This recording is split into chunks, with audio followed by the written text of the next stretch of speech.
Welcome back, everyone, to the deep dive.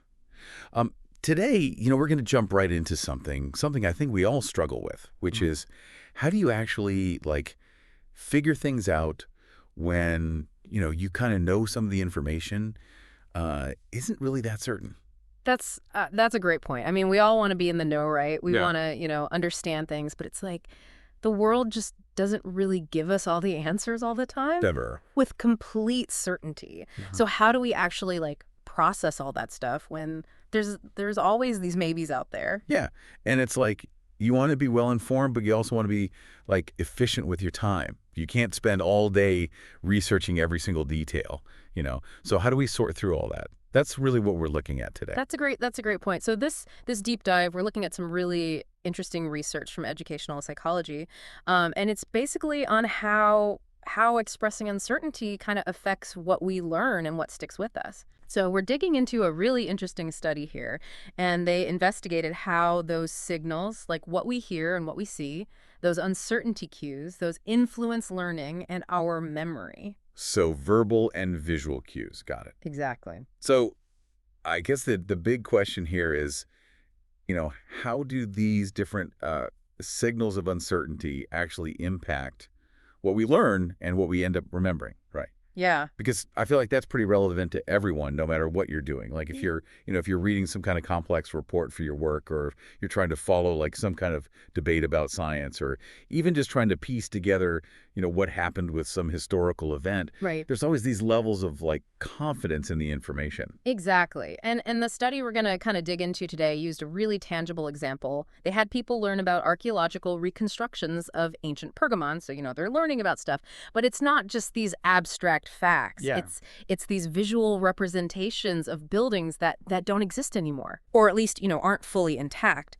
And the audio explanations that went with them, they would indicate, some level of doubt or certainty about certain architectural details. So it's like they're trying to figure out what these ancient ruins would have actually looked like based on what's left, Yep. but there's a lot of guesswork involved. Exactly. So it seems like a really good setup for looking at uncertainty. But Fantastic setup. Yeah. because like you said, it's tangible. Like you can actually see the gaps in the evidence. Okay, so what's the mission for today? What do we want people to take away from this deep dive into this research?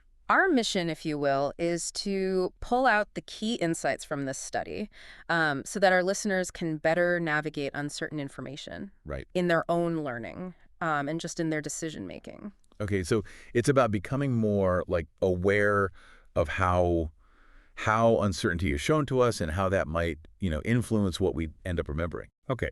So let's start with the basics then, like uncertainty itself.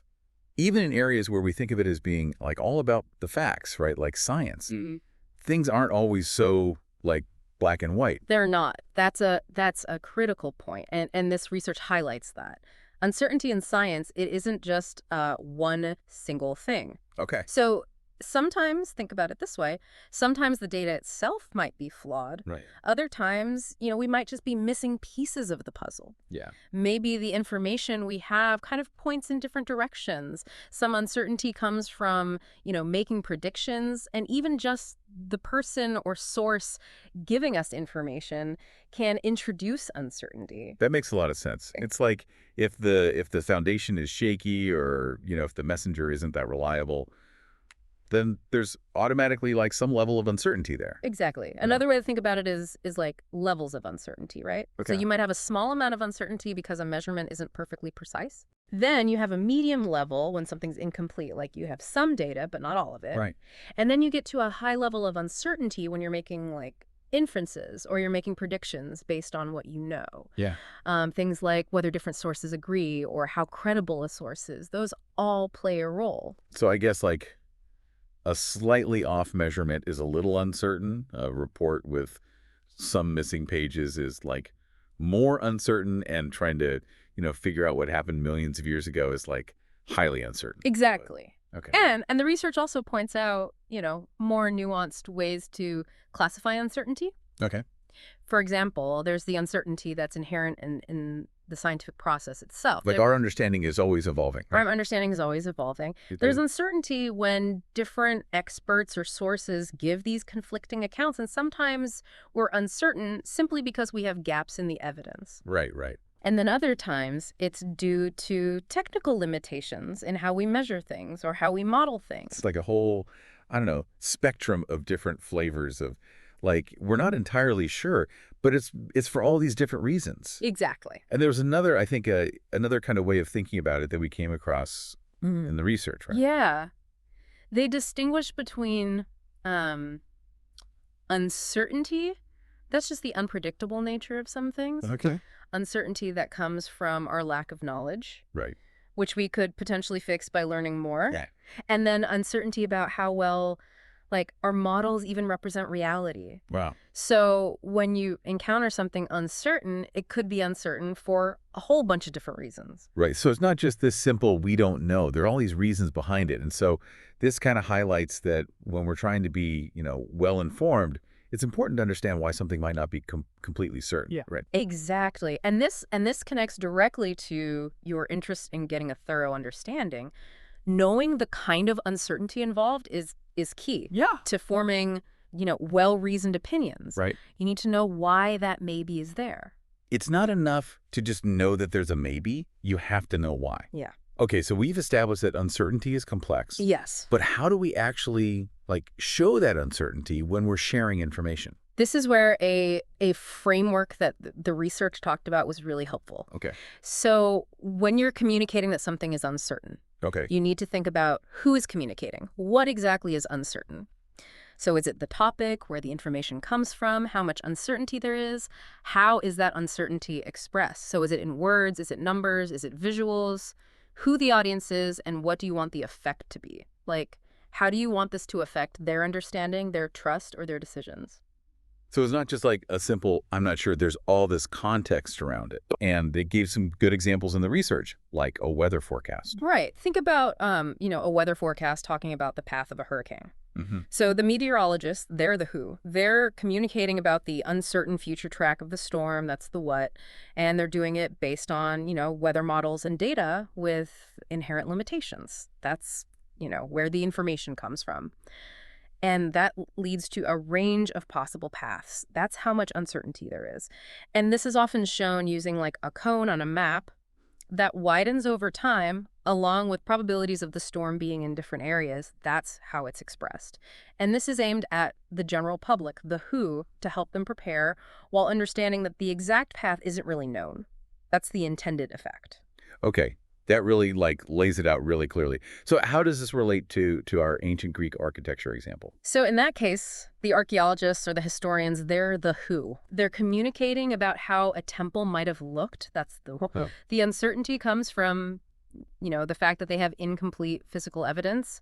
So they might be relying on comparisons to similar structures. Yeah. That's, what sources, and that would indicate kind of a medium to high level of uncertainty. Right. They might express this verbally by saying things like, it's likely that, Yeah. or visually by showing parts of, a reconstruction as more schematic or with less detail. That's how it's expressed. Okay. And they're targeting students or the public. That's the who. Okay. With the goal of giving, some idea of the past while acknowledging that it's not a complete picture. That's the what effect. Right. So I get it now. So what are, I guess, some of the specific ways that we use language to show uncertainty? Like, what were those verbal expressions?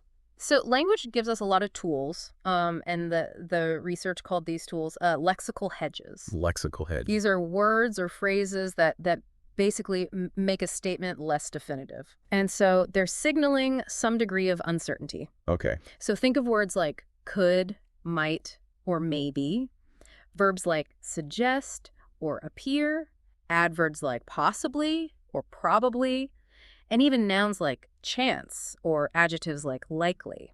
So instead of saying the temple was this way, which sounds very certain, you might say the temple might have been this way, and that immediately shows that there's some uncertainty. Exactly. And these hedges, can communicate different levels of certainty. So low to high, Yeah. and researchers have even tried to like link these to numerical probabilities. Okay. But it's been found that it's really hard to express like very precise differences in probability just using words. Likely, and very likely might not, feel that different, Exactly. even if they represent a different like percentage chance. Okay. So what about visual ways of showing uncertainty? So visually, we have abstract methods like using variations in the size, shape, or style of lines to represent different levels of uncertainty. And then we have iconic methods, which use more intuitive visual cues like the stoplight colors. Oh, So, red for high uncertainty, yellow for medium, green for low. got it. And often, they're used together. So it's like a blurry image might suggest more uncertainty than a sharp one. Okay. Or like a part of a drawing that's shown with dashed lines instead of solid lines. Exactly. And the research brings up a really interesting point. Even though uncertainty is this natural part of many scientific findings, textbooks often tend to downplay it. Really? And they focus on presenting information as fact. So the authors of the study, they argued that it's really important to explicitly show uncertainty in learning materials using both words and visuals. Yeah, because if everything is presented as like absolute truth, then it's kind of giving this, I don't know, unrealistic picture of how knowledge is actually developed, right? Exactly. Okay. So how does actually showing this uncertainty, either verbally or visually, affect how we actually learn things? Because that's the key question. Exactly. It is. Big- So let's start with what the research has found about verbal uncertainty. So we know that people generally do notice those lexical hedges Right. that we were talking about. Okay. So in public science communication, these hedges can influence, how believable people find the information, Okay. what their attitudes are towards it. Right. But when we look at, how it affects actually learning and remembering information, Yeah. the research is a bit less clear. So it's like we might pick up on the fact that someone sounds unsure, but does that actually change what we remember about it later on? Exactly. So some studies suggest that people who aren't experts, they might not really understand the subtle differences between different verbal expressions of uncertainty. Okay. So, for example, they might not have a clear idea of what high versus low uncertainty means in a scientific context. Right. So this suggests that pairing these verbal cues with, numbers, like Okay. saying there's a 70% chance, could be more effective. So using numbers kind of makes it feel more precise. It does. Interestingly, the type of uncertainty that's expressed verbally also seems to matter. Okay. So if you express uncertainty that's due to, like, the natural limits of science or, the possibility of future discoveries, Okay. it can actually increase how much people believe the information and how credible they find the source. Really? But if you express uncertainty because, different experts disagree, it can have the opposite effect. Oh. And then the impact of saying, like, there are gaps in the evidence is less clear. So it's like saying we're still figuring out some of the details, might be okay, Mm-hmm. but saying the experts just can't agree on this Right. might actually make people doubt the whole thing. That's a good way to put it. Okay. And then Yeah. when we look at how verbal uncertainty affects like learning and memory directly, the findings are somewhat mixed. So one study found only weak links between lexical hedges and memory for scientific claims. Okay. But another study found that texts that included lexical hedges actually led to people processing the information more deeply Fair. and remembering it better in an essay. That's a little confusing. So does uncertainty help us remember things better, or does it make it harder? It's a great point. There's kind of a push and pull here. Yeah. And so the study that found better recall with the hedges suggested that the uncertainty might actually make us think more carefully Right. and engage more with the material. Okay. But on the other hand, the study that found better retention with the certainty formulations suggested that learners might actually focus more on the things that seem definite when they're trying to build like an understanding. Yeah, that makes sense too, because if something seems certain, you're more likely to try and like fit it into your existing knowledge. Yeah. Okay. So when we look at visual cues for uncertainty, the question is, well, how do those affect learning? Right. So the research on visual uncertainty, it's mostly looked at whether people can identify, tell apart, and correctly understand different visual cues. Okay.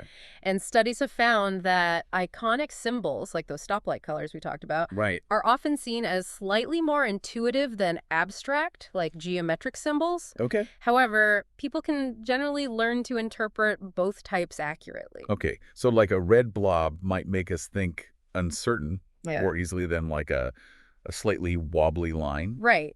Also, the number of different levels of uncertainty that you try to show visually is important. Yeah. If you have too many, it becomes difficult to like distinguish between them. Right. So there's a balance to be struck between not showing uncertainty at all Right. and creating a visual that's so complicated that it's just overwhelming. Yeah. Researchers have also found that using like clear, distinct color steps Okay. works better than like smooth color changes Oh. for showing uncertainty. So it's like having a clear red, a clear yellow, and a clear green, rather than like a gradual fade between them. Exactly. And there are also, some natural tendencies in how we see and understand these visual cues. Okay. So for example, we might mistakenly see the boundaries in an uncertainty visualization as like these hard and fast divisions. Right. So some researchers have suggested using things like icon arrays or animations Right. to give a more natural feel for the uncertainty. Okay.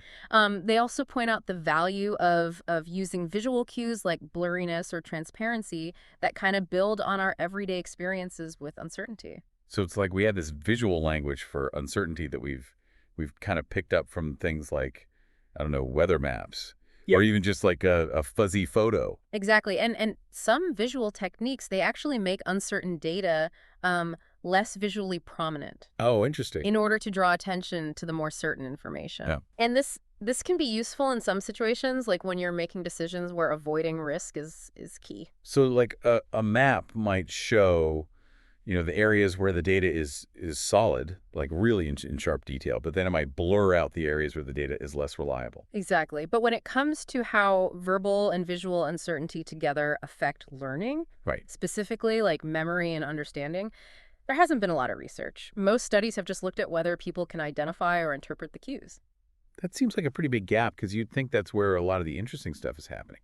You're absolutely right. So one model that the research discussed suggests that when we encounter new information, we kind of go through these phases of exploring it, checking if it seems right, and then adding it to what we know. Right. And our awareness of uncertainty and how much we trust the information play important roles in this process. So if we see that uncertainties are being openly stated, it could actually lead to fewer misunderstandings and more trust in the information. Really? Because the source is being transparent. Yeah. Okay.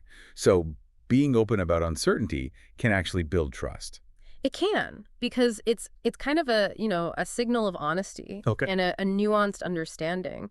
And this model suggests that if we, trust the information enough, despite some uncertainty, we're more likely to integrate it into what we know and remember it long term. So the uncertainty kind of acts as like a filter. Exactly. So the researchers in our main study, they thought that learners do notice the verbal uncertainty cues and that these cues would have a bigger impact when they're combined with appropriate visual cues. Okay. And this kind of lines up with the idea that we learn better when we get information through, both words and pictures. Like using more than one sense to get the message across. Yeah.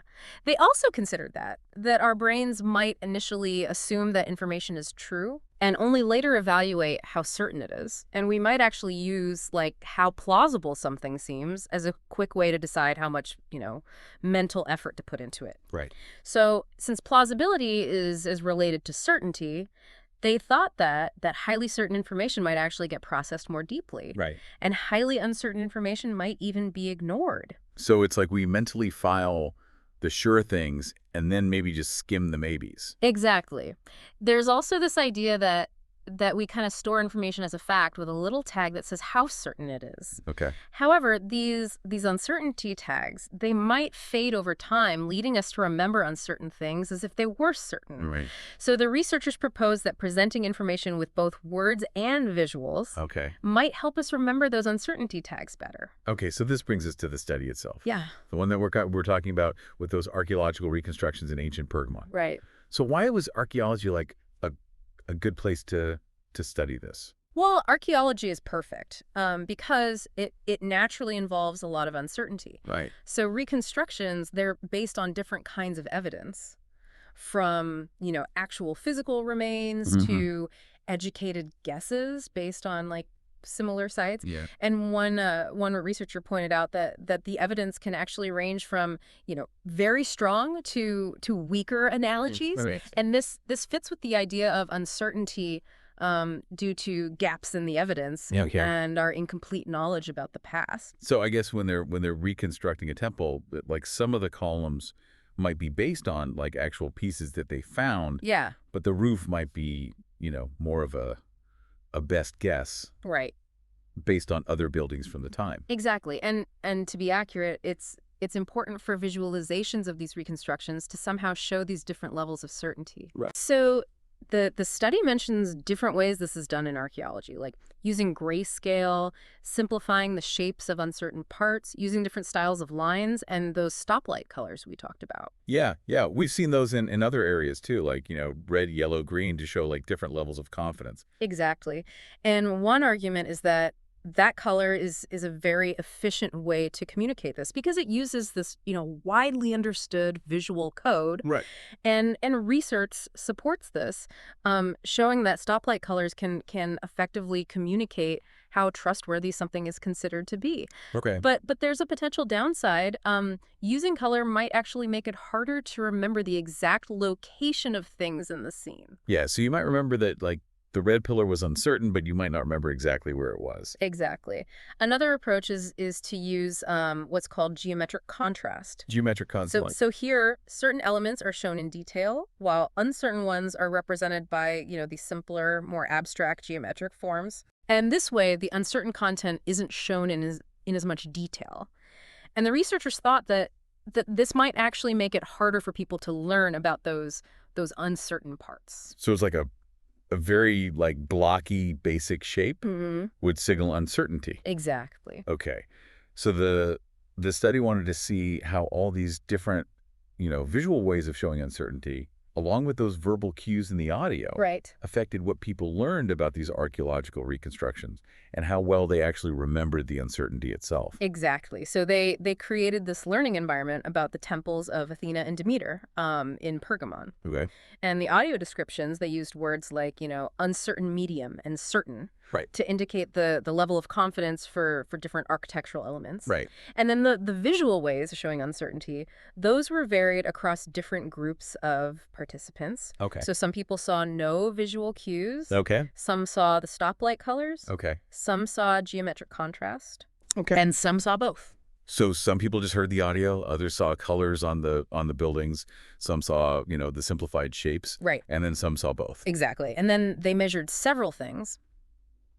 How well people remembered what the architectural elements look like, Okay. how well they remembered the uncertainty levels and the reasons given in the audio, Right. how easily they could understand and tell apart the different visual cues, Hmm. their memory of the spatial layout of the temples, and even their overall impression of how authentic and aesthetically pleasing the reconstructions were.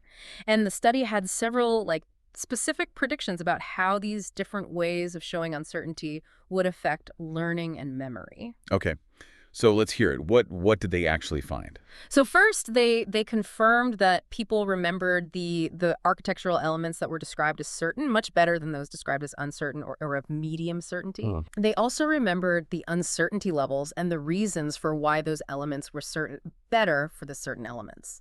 So it's like the stuff marked sure just stuck more. Yes. And that kind of fits with that idea that we tend to prioritize what seems definite. Exactly. So. Second, they found that using the stoplight colors, Oh. both on their own Okay. and when combined with geometric contrast, did help people remember the uncertainty levels themselves Okay. compared to not having any visual cue. Right. However, geometric contrast on its own Okay. didn't have this effect. So seeing the colors actually helped people remember which parts were uncertain. Yes, but here's a really interesting finding. Geometric contrast actually made people remember the appearance of the uncertain architectural elements worse. Yeah. compared to having no visualization or using stoplight colors. That makes sense, though, if it's like a way of visually suppressing the details of those uncertain parts. Exactly. On the other hand, people found stoplight colors easier to understand, Okay. tell apart, and apply to a new example Right. compared to geometric contrast.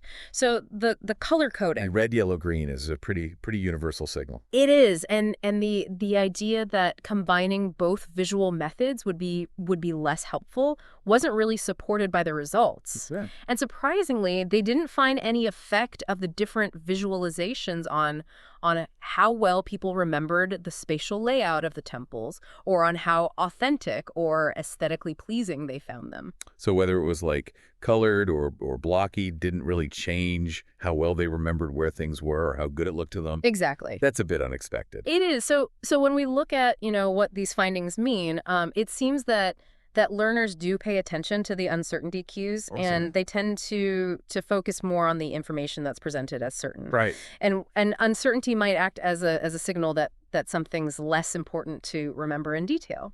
It's like our brains are thinking, well, that's not definite, so maybe I don't need to focus on it as much. Exactly. Stoplight colors seem to be a very effective way to communicate the level of uncertainty. That's true. While geometric contrast might not be as, noticeable or easy to understand, Right. and the subjective ratings from the participants also showed that they found the colors easier to grasp and differentiate. And then that visual suppression aspect of geometric contrast seems to have really affected how well people remember the details of those uncertain parts. Yeah, so the researchers suggest that because the visual difference between, detailed, medium, and abstract might be more subtle with geometric contrast, Yeah. could just be harder to interpret. Okay. Also, people are likely much more familiar with stoplight colors as a way to represent like different categories or levels. Yeah. They also mentioned that people might actually get better at understanding geometric contrast Right. with more training. Right. So suggesting that if people see this kind of visual representation of uncertainty more often, perhaps in museums or educational materials, Yeah. they might become better at interpreting it. So what are the bigger ideas here? How do these findings kind of fit into what we know about how we learn and remember things? So this study really reinforces the idea that we